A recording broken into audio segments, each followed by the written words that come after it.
era el Verbo, y el Verbo era con Dios, y el Verbo era Dios. Este era en el principio con Dios. Está hablando de la preexistencia de ese Verbo. El salmista decía que antes que naciesen los montes y formaste la tierra y el mundo, desde el siglo y hasta el siglo, tú eres Dios. Me han oído los que llevan aquí un tiempo y los que no lo escuchan por primera vez, que la eternidad de Dios no se puede medir en términos de pasado, presente y futuro, sino que la eternidad de Dios es un eterno presente porque Él es. Cuando Dios llamó a Moisés, Moisés le pregunta a Jehová: ¿en qué manera me presentaré? ¿Cómo yo voy a decir que tú fuiste que me enviaste delante de mi pueblo? Y Jehová le contesta, tú le dirás: yo soy el que soy. Yo soy. Y aquí está hablando de eternidad. Está hablando de aquel que es existente en él mismo, aquel que es eterno, aquel que es suficiente en él mismo. Y ese mismo principio lo aplicamos aquí, se aplica en el Evangelio según San Juan capítulo 1.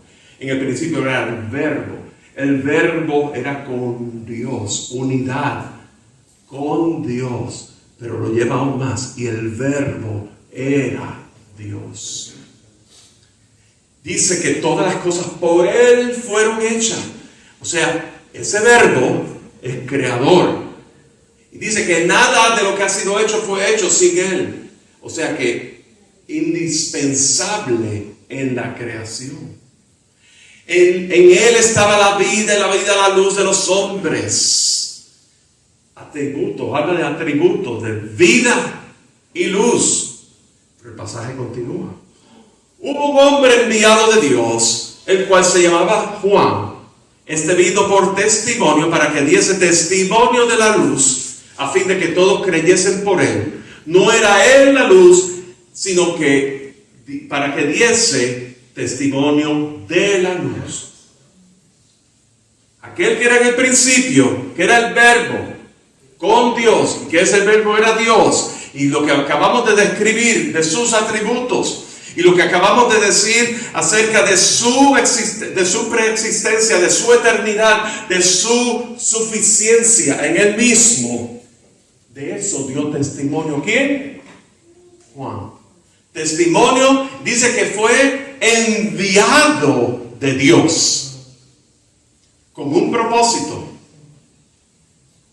Versículo 7. Vino por testimonio a fin de que todos creyesen.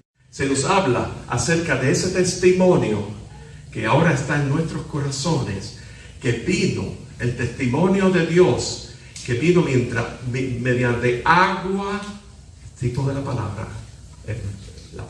el Verbo, ¿verdad que sí? El agua es tipo de la palabra, y aceite, que es tipo del Espíritu Santo.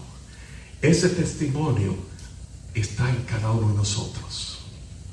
El apóstol Pablo decía en su segunda epístola a los Corintios que él no necesita cartas de presentación, porque cartas sois vosotros, están escritas en tus corazones con el dedo de Dios, no en la letra, sino la palabra de Dios que está en cada uno de nosotros, los nacidos de nuevo. Y el testimonio de Cristo está en ti, está en nosotros. Pero en aquel entonces el testimonio vino por Juan, era algo novedoso, el Verbo. Comenzaba Jesús su ministerio. Seguimos. Aquella luz verdadera que alumbra a todo hombre venía a este mundo. En el mundo estaba, y el mundo por él fue hecho, pero el mundo no le conoció. A los suyos vino y los suyos no le recibieron, mas a todos los que le recibieron, a los que creen en su nombre, les dio potestad de ser hechos hijos por medio de Jesucristo, vino a exponer la necesidad de este mundo de recibir a Dios por medio de Jesucristo. Vino con promesa de que a los que le reciben y creen en Él, les ha sido llamado la potestad de ser llamados hijos de Dios. Llamados hijos de Dios por voluntad de Dios. Gloria al Señor, porque en estos días el mundo observa la Navidad. Aún el mundo más tradicional dentro de la iglesia celebra el adviento, el advenimiento, la venida del Verbo encarnado. Y habitó entre nosotros y vimos su gloria, gloria como del unigénito del Padre, lleno de gracia y verdad. Juan dio testimonio de él y clamó diciendo: este es el que yo decía, el que viene después de mí es antes de mí, porque era primero que yo. Pues la ley por medio de Moisés fue dada, pero la gracia y la verdad vinieron por medio de Jesucristo. A Dios nadie le vio jamás. El unigénito Hijo que está en el seno del Padre, Él le ha dado a conocer. Bendita su palabra. Y en este pasaje, desde el versículo 14 hasta el versículo 18, en el encabezamiento debió haber sido del 1 al 18. Habla de los atributos que posee. Dice primero, vimos su gloria. Habla de un Dios que es glorioso. Habla de gloria como del unigénito del Padre. El Hijo amado en quien el Padre tiene complacencia. El Hijo único del Padre. ¿De qué está lleno? Lleno de gracia y de verdad. Habla de su preexistencia.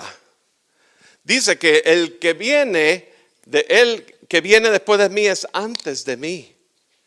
Eso parece una contradicción, pero no lo es.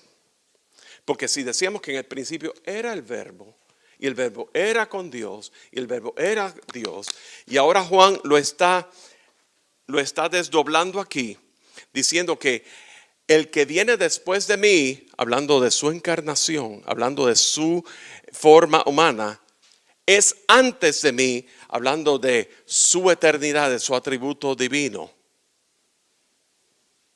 Porque era primero que yo. Habla de su preexistencia. Habla de su plenitud. Habla de la plenitud que es ese atributo de ese estar completo, de ese ser íntegro, de esa abundancia de la cual Dios nos hace partícipes a cada uno de nosotros. No significa que nos hace partícipes de ser dioses, pequeños dioses, y vamos a tocar eso más adelante, sino que nos hace partícipes de toda la abundancia que Dios tiene para los que le creen, para sus hijos. De su plenitud tomamos todos y gracia sobre gracia. Es un atributo que se extiende hacia nosotros. Es uno de esos atributos de Dios que Dios extiende hacia sus hijos.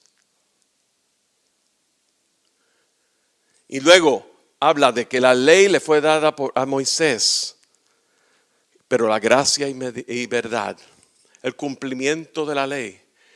Jesús no vino a abrogar la ley, hemos dicho en Romanos, ¿verdad? Que Jesús no venía a cancelar la ley, no la vino a eliminar, no la vino a borrar, Él vino a cumplirla.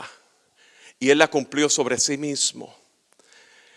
Para que entonces en su gracia y verdad nosotros seamos partícipes, recibamos esa gracia que solamente viene de Dios, ese favor inmerecido.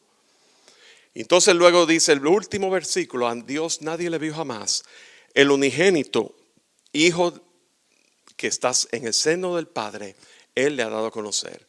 Nos habla de mediador, de que solamente hay uno hay un camino, hay una verdad y hay una vida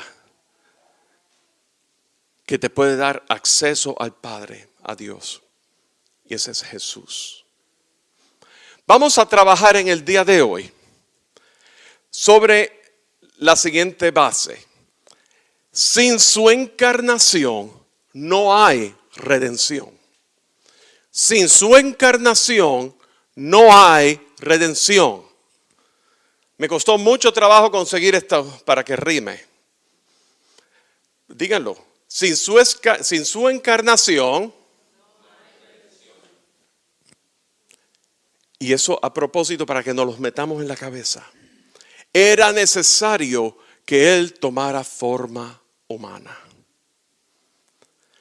En el día de hoy vamos a tratar un tema que hace unas 4 semanas, el hermano Oscar compartió. El hermano Oscar habló acerca de la cosmovisión bíblica. Y en el día de hoy, en ese mismo sentir, vamos a hablar de la cosmovisión bíblica en lo referente a la encarnación de Jesús. ¿Qué significa cosmovisión? Es la visión del mundo. Vemos ahí unos lentes, unos binoculares, ¿verdad que sí? Unos anteojos. Y vemos el mundo a través de los lentes. Y la cosmovisión, el cosmos significa el mundo y la visión es la facultad que tenemos para ver.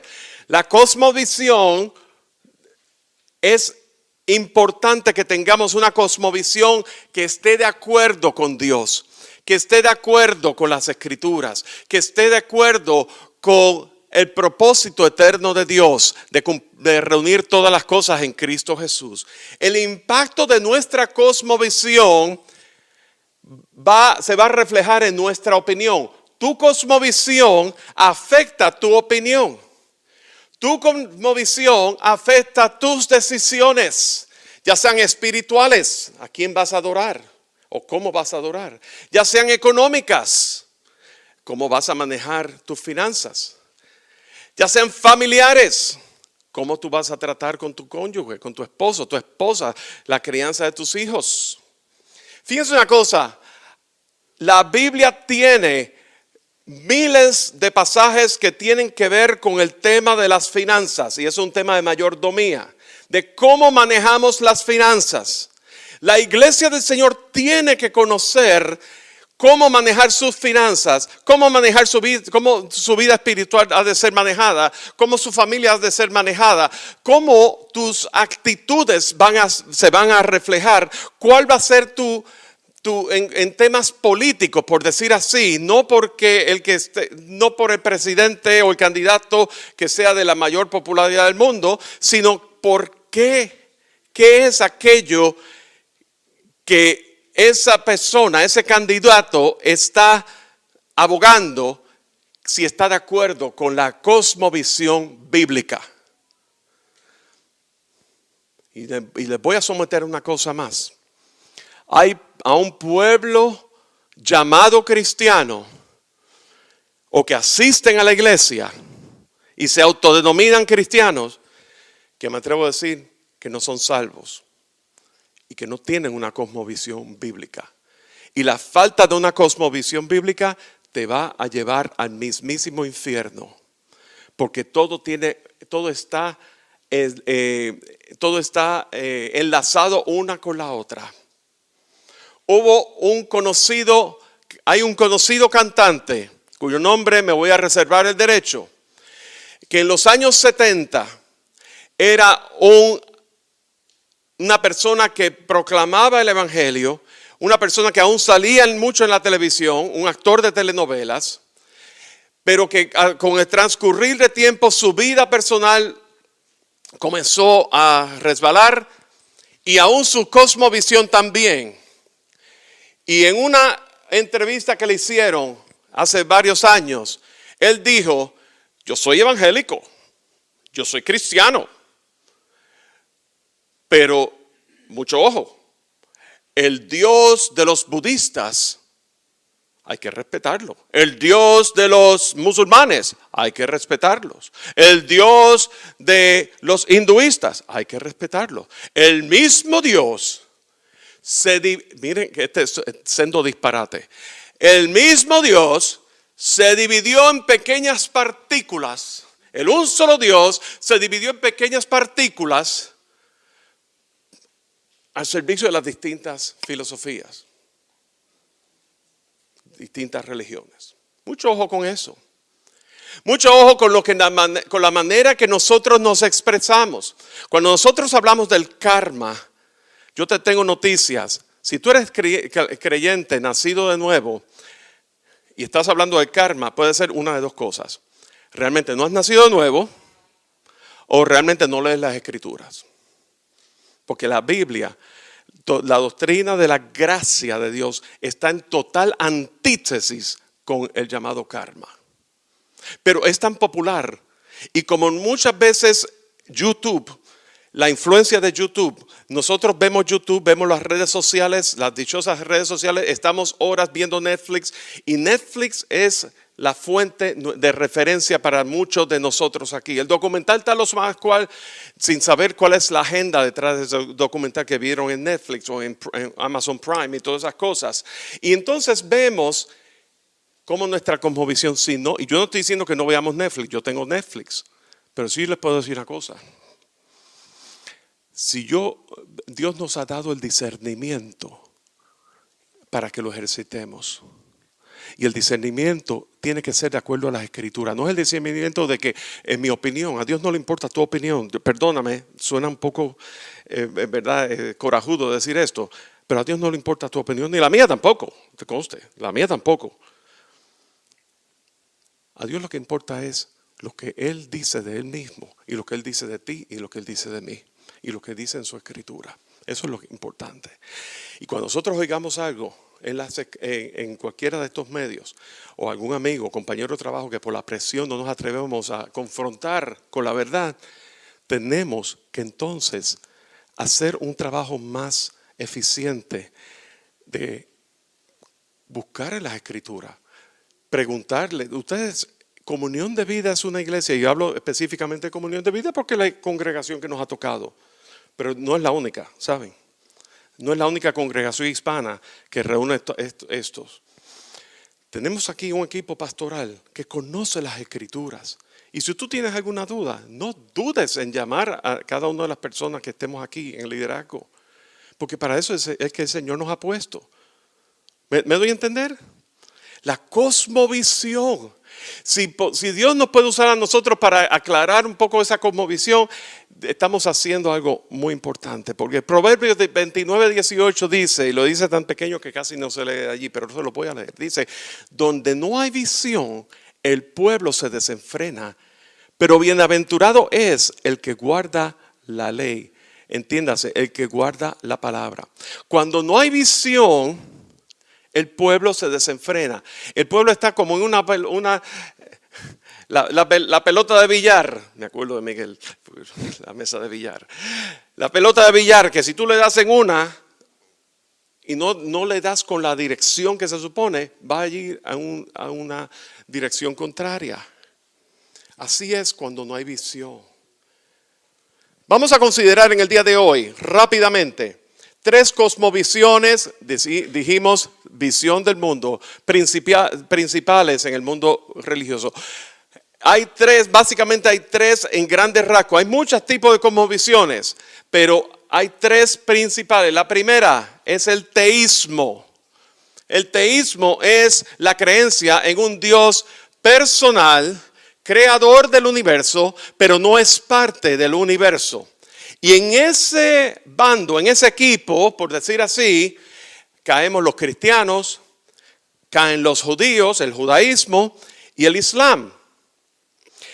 Yo les quiero decir una cosa, desde el punto de vista de cosmovisión, yo tengo más en común con el judío y con el musulmán que con cualquier otro, en el sentido de la creencia de un Dios, de un solo Dios, una sola autoridad, un Dios que es personal, un Dios que se allega a la vida, un Dios que es temible y al mismo tiempo misericordioso.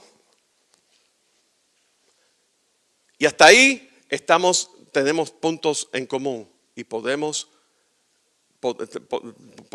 tener conversación.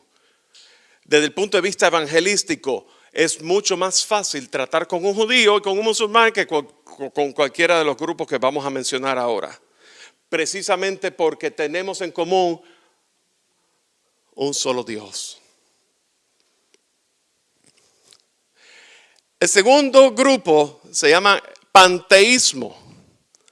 El panteísmo es la creencia en un Dios impersonal. Dios es en todo. Pan significa todo. Teísmo, Dios. Todo Dios. Dios es en todo. Dios es el universo. Escuchen bien esto. Ustedes han escuchado a alguien decir, con la ayuda del universo vamos a hacer esto y esto, porque el universo, ¿verdad? Se refieren al universo como Dios. En lugar de decir el Dios del universo, eso es una visión panteísta. Y yo escucho muchos cristianos en la iglesia, gracias a Dios todavía no lo he escuchado aquí, pero muchos cristianos en las congregaciones pronunciando eso, el universo. Con la ayuda del universo vamos a lograr estas metas. Yo declaro en el universo lo que yo declaro, porque fíjense una cosa, de ahí entra el budismo, el hinduismo y la filosofía, toda la filosofía de la nueva era. Y a esto, de este punto de vista panteísta, es que la teología de la prosperidad, que tanto hemos estado hablando, proviene del sistema de pensamiento panteísta, del New Thought.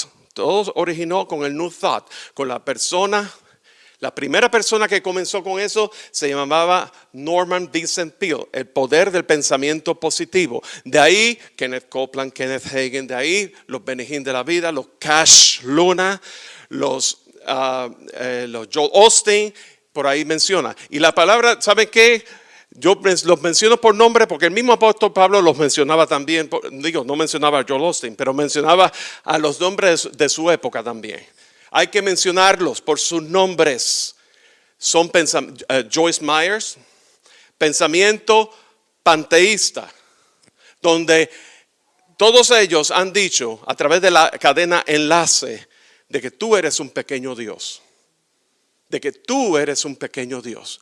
Y que somos pequeños dioses. Eso es un pensamiento totalmente panteísta que proviene la raíz del budismo, del hinduismo y la nueva era. La tercera cosmovisión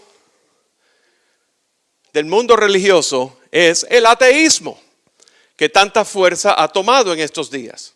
La creencia en la inexistencia de Dios. Dios no existe. El universo no fue creado porque siempre existió. El mundo, el universo evolucionó. El humanismo secular cae dentro de esto.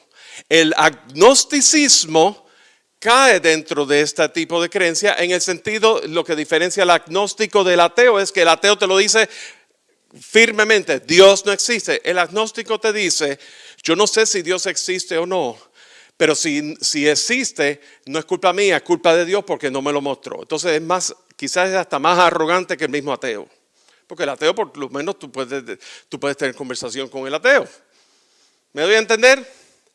Estoy partiendo de esta premisa de las tres principales cosmovisiones. Y ahora vamos a tratar en esas tres cosmovisiones cuáles son las herejías que han surgido, que han afectado la visión del mundo de lo que tiene que ver con la encarnación de Jesús.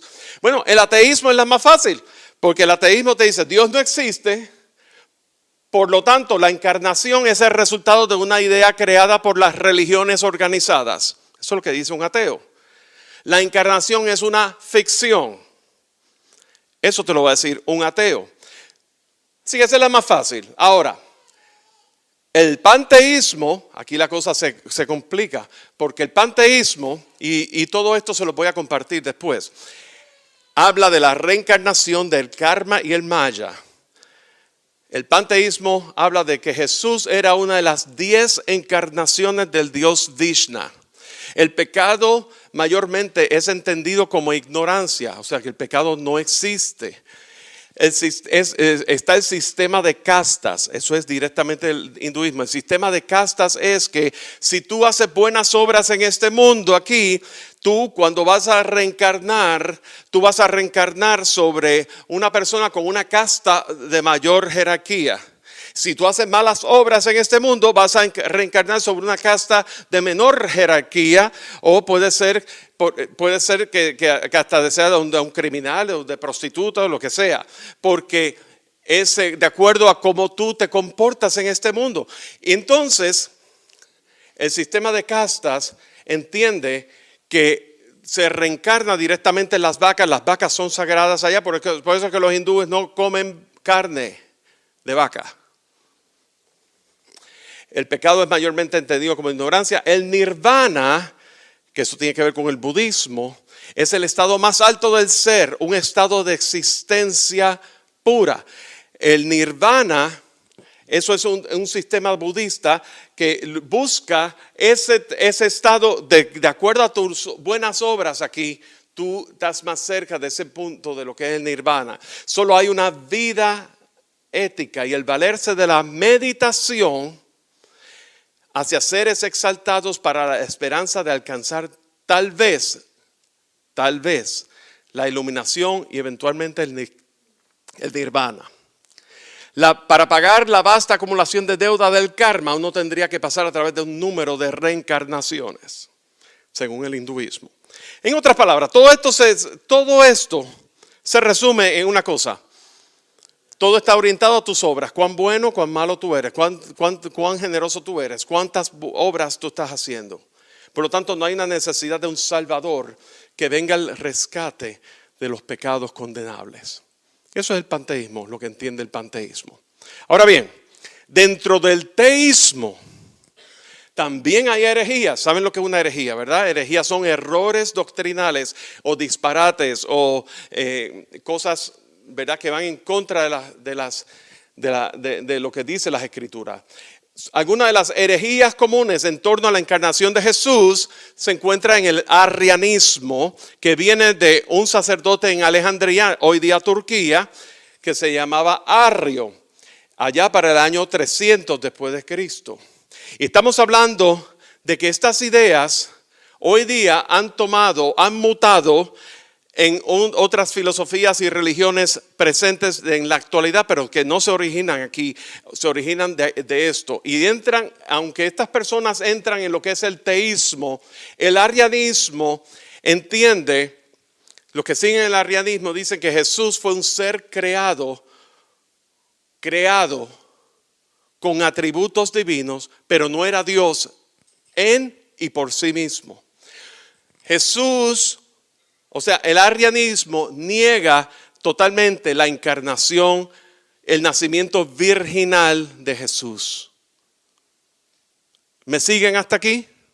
Eso es lo que el arrianismo considera. Mientras que el nestorianismo viene de un monje de Antioquía que se llamaba Nestorio para el año 350 después de Cristo, contemporáneo prácticamente, donde decía que Jesús era dos personas distintas y separadas, con naturalezas radicalmente separadas la una de la otra, la divina y la humana.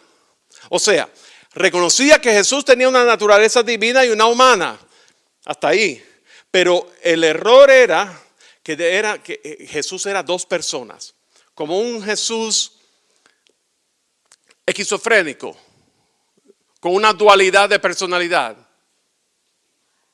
bipolar. Y obviamente estas personas fueron excomunicadas de la iglesia en aquel entonces. Luego viene el apolinarismo. No se tienen que memorizar los nombres, estoy diciendo los orígenes nada más. Que viene de un monje de Antioquía también, que se llamaba Apolinar, donde decía que Cristo no era humano, sino era un ser divino que se encarnó en un cuerpo sin alma. O sea que, vamos a ponerlo de esta manera. Había un cuerpo sin alma que estaba muerto y Jesús, Cristo, tomó ese cuerpo vacío y lo ocupó. Eso es lo que el apolinarismo dice. Y entonces que el lugar que ocupa ese cuerpo es el logos, el verbo. Otra herejía, dice la herejía de Eutiques, el monofisicismo, que era un monje en Constantinopla. Constantinopla era una ciudad que se nombró así por Constantino, el primer emperador del Imperio Romano. Recuerdan que Constantino se convirtió al cristianismo y por Constantino fue que Roma, la religión oficial fue la católica romana, por Constantino. Decía que Eutiques decía que Jesús tenía una naturaleza producto de una mezcla de divinidad y humanidad, o sea, una ensalada. 50% divino y 50% humano. Una dualidad. Ahora bien, hubo un hombre de Alejandría que se llamaba Atanasio. Y Atanasio, él estuvo en la primera iglesia, en esa iglesia del primer siglo, que desde entonces se estaba propagando la filosofía de que Jesús no era encarnado, sino que Jesús fue creado. Y Atanasio escribió un documento, el cual yo tengo la dicha, está fuera de impresión. Para esta época del año, religiosamente ese es el libro que yo me leo todos los años. Se llama La encarnación de nuestro Señor Jesucristo, por Atanasio de Alejandría, donde habla de que el eterno Hijo de Dios tomó forma humana. Habla de una unión, lo que él le llama una unión hipostática, no tiene nada que ver con hipopótamo, que es una persona con dos naturalezas, pero mucho ojo, todo hombre y todo Dios, no un ser divino que ocupaba un cuerpo vacío, no un ser creado, no un ser 100% divino, no un ser separado en dos personalidades como bipolar, sino todo hombre y todo Dios. Basado en ese libro como una de las influencias, la iglesia hizo una serie de concilios a través de los siglos, un total de 7 concilios. El primer concilio que se registra en las Escrituras está en el libro de los Hechos, el concilio de Jerusalén. Pero luego de eso, posteriormente al tiempo bíblico, pues hubo unos 7 concilios y hubo un concilio específico que trató con el tema de la encarnación de Jesús. Fíjense lo que está diciendo ahí y se lo voy a leer rápido porque esto es sumamente importante. Dice, el concilio calcedónico en el año 451 después de Cristo. Siguiendo pues a los santos padres, todos a una voz enseñamos que ha de confesarse a uno solo y el mismo Hijo, nuestro Señor Jesucristo, el mismo perfecto en la divinidad y el mismo perfecto en la humanidad, Dios verdaderamente, y el mismo verdaderamente hombre de alma racional y de cuerpo consustancial con el Padre en cuanto a la divinidad, y el mismo consustancial con nosotros en cuanto a la humanidad, semejanza en todo a nosotros menos en el pecado. Hebreos 4:15. Engendrado del Padre antes de los siglos en cuanto a la divinidad, y el mismo en los últimos días por nosotros y por nuestra salvación, engendrado de María virgen porque era virgen. En cuanto a la humanidad, que se ha de reconocer a uno solo y el mismo Cristo, Hijo, Señor unigénito en dos naturalezas, sin confusión, sin cambio, sin división, sin separación, en modo alguno borrada la diferencia de naturalezas por causa de la unión, sino conservando más bien cada naturaleza su propiedad y concurriendo en una sola persona y una sola hipóstasis, o sea, unión hipostática. No partido o dividido en dos personas, sino uno solo y el mismo Hijo unigénito, Dios Verbo Señor Jesucristo, como de antiguo acerca de Él nos enseñaron los profetas. Y el mismo Jesucristo nos lo ha transmitido, el símbolo de los padres. Así pues, después de que toda exactitud y cuidado en todos sus aspectos fue con nosotros, redactada esta fórmula, definió el Santo Ecuménico Concilio Calcedónico que a nadie será ilícito profesar otra fe, ni siquiera escribirla o componerla, ni sentirla, ni enseñarla a los demás. Eso del credo calcedónico, ahí es, del concilio calcedónico salió lo que hoy día muchos de nosotros recitamos como el credo de Nicea, que es: creemos en un solo Dios, Padre, ¿verdad? Y todo eso que por tradición nosotros, y un día lo vamos a leer aquí todos, eso afirma nuestra fe. Ahora bien, vamos a ver ahora, les hablé de la historia, les hablé de las cosmovisiones, les hablé de cómo llegamos hasta aquí. Vamos a ver la evidencia y la base bíblica de Jesús todo hombre. La evidencia es que Jesús tuvo hambre. En Mateo 4:2, después de haber ayunado 40 días y 40 noches, entonces tuvo hambre. Eso es un atributo humano. La evidencia de que tuvo sed, después de esto, sabiendo Jesús que todo ya se había consumado para que se cumpliera la escritura, desde la cruz digo, tengo sed. ¿Y qué fue lo que le dieron? Vinagre. En Juan 19:28. Estuvo cansado. Entonces Jesús, cansado del camino, se sentó junto al pozo. Era cerca del mediodía. Ahí cuando se encuentra con la mujer samaritana en el pozo. Juan 4:6. Luego, como evidencia que su cuerpo dejó de funcionar con su muerte. Lucas 23:46, y Jesús clamando a gran voz dijo: Padre, en tus manos encomiendo mi espíritu. Habiendo dicho esto, expiró. Lucas 2:52 nos evidencia cómo Jesús tenía mente humana. Decía que Jesús crecía en sabiduría, en estatura y en gracia para con Dios y los hombres. Jesús también tenía emociones humanas. Jesús lloró en varias ocasiones. Jesús lloró ante la tumba de Lázaro. Jesús lloró antes de ser arrestado cuando vio a Jerusalén. ¿Verdad? Que no creía. Y él estaba cargado por lo que habría de venir. Jesús lloró. Ahora vamos a hablar de Jesús todo Dios. Jesús que calmó la tormenta, Jesús que multiplicó los panes y los peces, Jesús que convirtió el agua en vino, Jesús cuyo Espíritu Santo vino sobre él en su bautismo.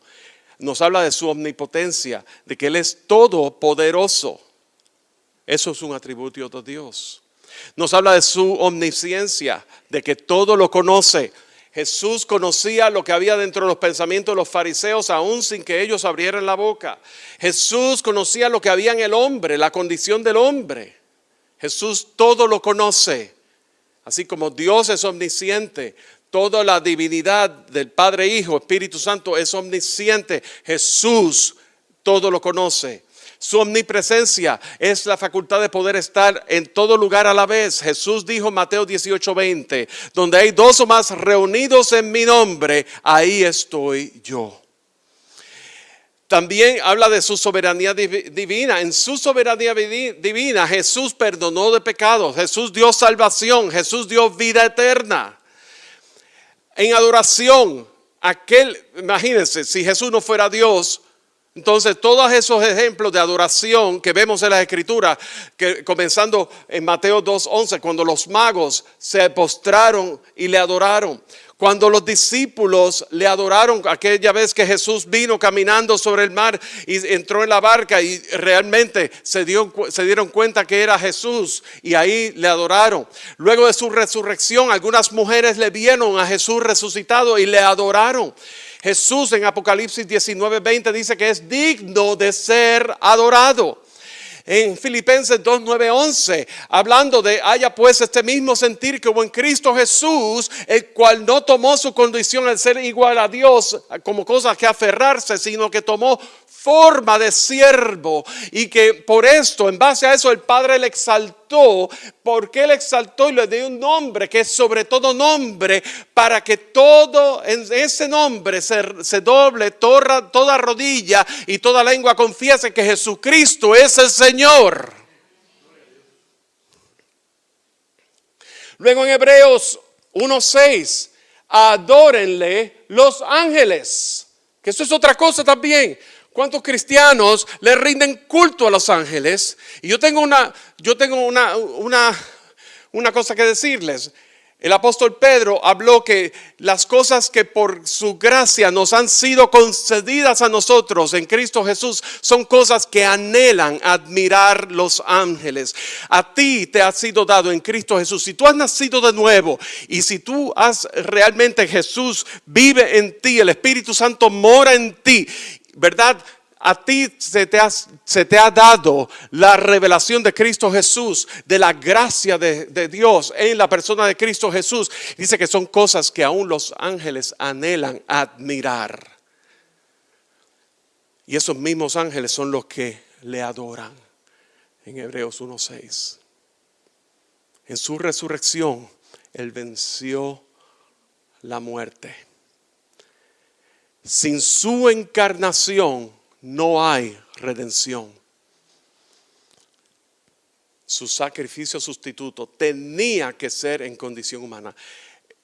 En estos días celebramos el advenimiento de Jesús, el bebé, nacido en un pesebre.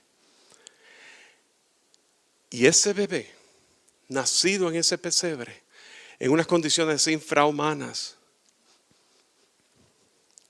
vino con un solo propósito: a morir por ti y por mí. En ese sacrificio sustituto. Y eso no se podía llevar a cabo en su condición divina. Porque citábamos en Filipenses 2 que Él no tomó su condición de ser igual a Dios como cosa que aferrarse, sino que tomó forma de siervo. Y en esa forma de siervo, uno de esos atributos, Jesús nunca, y esto es otra de las barrabasadas que yo he escuchado en enlace. Escuchen bien esto. Mis hermanos, no vean enlace. Se lo voy a decir a calzón quitado. No vean enlace, porque es herejía pura. Y si ven enlace, léanlo con la Biblia en la mano, discerniendo. Pero preferiblemente no vean esa metralla. Porque de ahí, una de las barrabasadas que he escuchado es que Jesús dejó de ser Dios para ser hombre. Jesús nunca dejó de ser Dios. Jesús nunca dejó de ser Dios.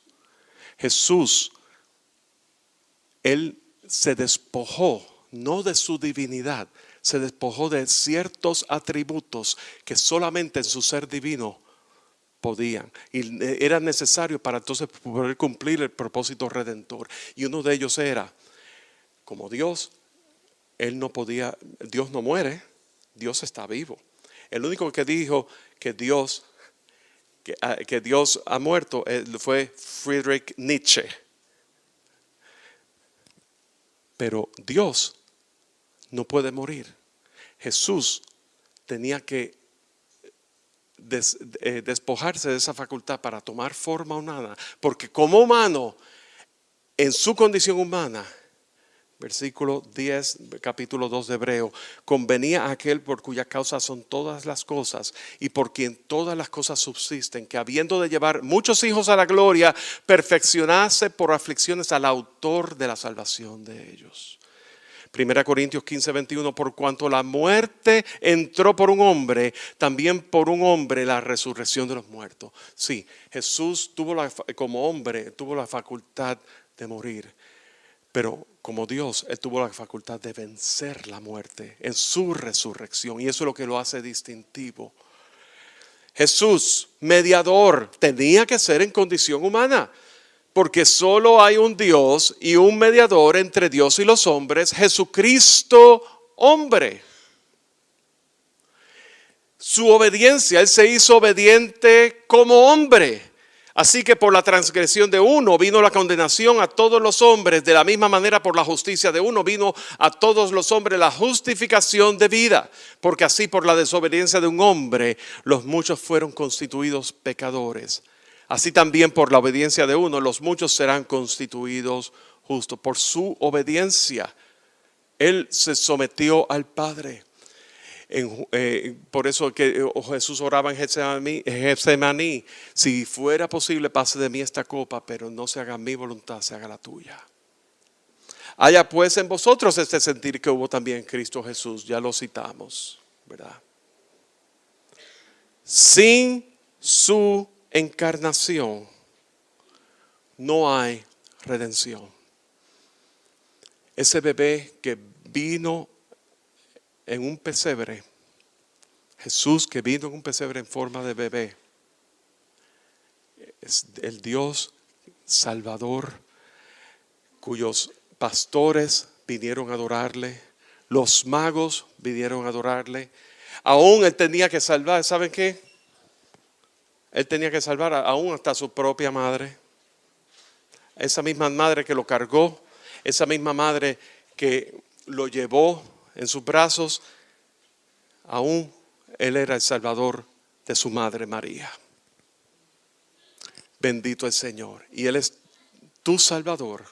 Si tú no has puesto tu confianza y tu fe salvadora en Cristo Jesús, esta es la oportunidad que Dios te da para que tú le reconozcas, para que entonces tú te reconcilies con Dios y halles la vida eterna por medio de Cristo Jesús. En el día de hoy, el tema ha sido, entiendo yo, ha sido bien específico, bien intenso, por decir así, pero yo confío en el Señor de que algo así chiquitico se quede en sus corazones, en sus mentes y en sus corazones. Y que el día que ustedes escuchen hablar del universo o del karma o de que yo declaro, sepan que todo eso viene del panteísmo. El día que usted escuche acerca de que Jesús fue creado, sepa que eso viene del arrianismo. El día que usted escuche que Jesús era 50% hombre, 50% Dios, eso viene de otra de las herejías. Pero el día que usted escuche algo que sea cónsono con las Escrituras, ¿y cómo ustedes pueden saber que algo es cónsono con las Escrituras? Les voy a hacer un cuento. Mi suegra, a quien amo tanto, hola, ella era la gerente, head teller de un banco, de un credit union. Y muchas veces, digo, eso pasa nada más que en Miami, aquí no, estas cosas aquí no pasan. No. A veces venían con billetes falsos. ¿Y cómo podían ellos saber la diferencia entre un billete falso y uno verdadero? A ellos les entrenaban con la verdad, con lo verdadero. A ellos no le enseñaban la mano de billetes falsos, le enseñaban lo verdadero. Muchas veces nosotros nos distraemos queriendo aprender las cosas falsas. Aprende lo verdadero. Aprende la verdad. La verdad está en las Escrituras. No escuches, no te dejes regir por tus sentimientos. No te dejes reír porque, ay, esto me suena bien. Mi opinión, así. No.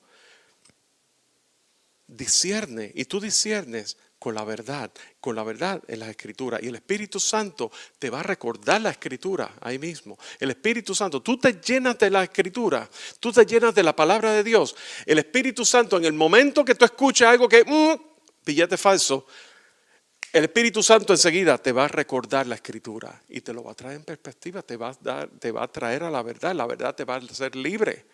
Y va a ser libre a la persona, porque lo que va a pasar es como en ventas, como en una transacción de venta. El que está vendiendo siempre quiere cerrar quiere cerrar la venta, ¿verdad? Para ganar, para obtener la venta, ¿verdad? Se le acredita a ese vendedor. Pues lo que va a pasar es que el que está diciendo lo falso te va a cerrar a ti, porque tú no conoces la verdad lo suficiente. Y yo te quiero exhortar que en este año nuevo que comienza, la próxima vez que nos veamos va a ser el domingo antes de Año Nuevo, porque el domingo que viene nosotros nos vamos de vacaciones, mi familia, así que no nos vamos a ver. Pero les quiero decir algo. Tomen como una resolución, leamos las Escrituras, satúrate de las Escrituras. Cuando Jehová llamó a Ezequiel, lo primero que le dijo es, come del rollo, devora el rollo y llenan tus entrañas. Y decía que al principio te va a saber amargo, pero lo amargo se vuelve dulce como la miel. ¿Sabe? Es pesado leer las Escrituras a veces. Devora el rollo. No quieras alimentarte de YouTube, de lo que predica alguien, que lo que te hace es licuar la cosita, agüita con Kool-Aid. No, devora el rollo, devora las Escrituras, llénate de las Escrituras, pero llénate a capacidad para que entonces, pidiéndole al Espíritu Santo que lo que no entiendas, el Espíritu Santo te lo revele. Y saben una cosa, desde Génesis hasta el Apocalipsis hay una unidad y todo es a Cristo. Desde Génesis hasta el fin del Antiguo Testamento, todo apunta a la promesa que ha de cumplirse. Pero desde Mateo hasta Apocalipsis, todo apunta a aquella promesa cumplida en Cristo Jesús. Todo habla de Cristo. La Biblia entera es Cristo, el logos de vida. Llénate de la palabra. Y eso va a afectar positivamente, bíblicamente, debería decir positivamente, bíblicamente, tu cosmovisión, tu visión del mundo. Y a la hora de la verdad vas a poder expresar las palabras con un contexto bíblico. Vas a poder utilizar tus finanzas con un contexto bíblico de mayordomía. Vas a poder tratar a tu esposa, tu esposo, como Dios diseñó el matrimonio. Vas a ver el matrimonio como Dios lo ve, no como los medios lo ven. ¿Me doy a entender? Me cortan del internet si soy más específico. ¿Ok? Así que devoremos el rollo. Y que en este día, la presencia de Cristo Jesús, el Verbo encarnado, mientras los músicos pasan adelante, el Verbo encarnado tome lugar en tu vida en agradecimiento desde que el plan redentor de Cristo Jesús, de Dios, en la persona de Cristo Jesús se cumplió. Comenzó aquella noche en Belén, en el pesebre. Comenzó desde ahí. Eso fue un comienzo. Dios nos bendiga a todos. Y en ese sentir, esa noche en Belén, vamos a declarar las virtudes de Dios. Y vamos a declarar que esa noche en que nació Jesús, una noche divina, santa la noche, una noche de paz, una noche en la cual todo duerme, pero que aún los astros y entre todo el firmamento anuncia la llegada del Mesías, del niño Jesús, que nació como niño, como bebé, creció y es nuestro Salvador. Si nos ponemos de pie y cantemos juntos.